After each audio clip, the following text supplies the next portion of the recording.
din talaga kasi alam ko na yung mga kababae ko yung nanonood. Pero pag sa States, parang chill lang ako. Pero pag nandito, parang grabe yung kaba ko palagi. Hindi ko alam. Ito And off mga kaibigan, I was telling Pia, this is after doing Nightline, CNN, Kelly and Michael, Good Morning America, dito ka kinakabahan.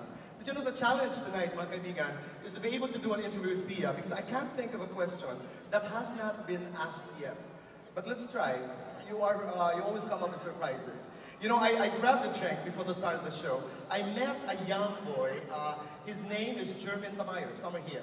And then he wants to ask you, if you were one of the judges in the finals, in the final night, and you were now one of the contestants, who would you have chosen as Miss Universe? I really, being unbiased, Tito Boy, I really like Miss USA.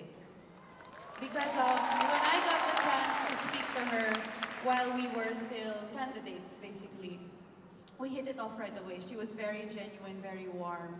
And we also have a lot of things in common because, like me, she also joined a few times.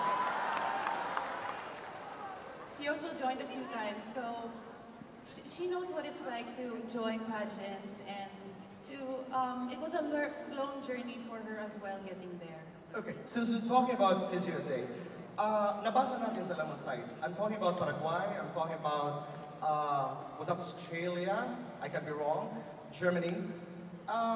They didn't say, you know, very nice words about you and Miss Colombia. They use words like stuck up, distant, or guarded.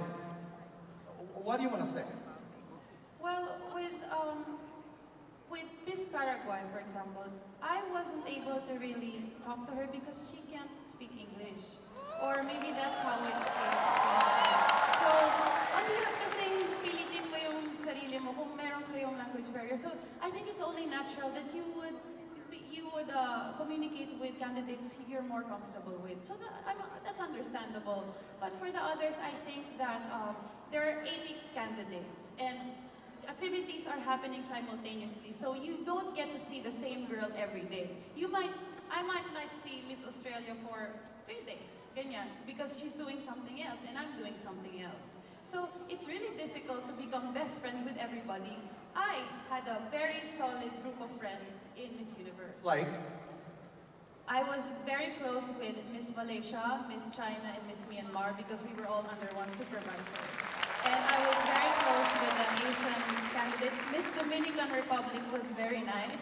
Miss Mexico was very nice to me. South Africa also, and Bahamas. I really liked her as well. And Bolivia. Miss USA. Okay.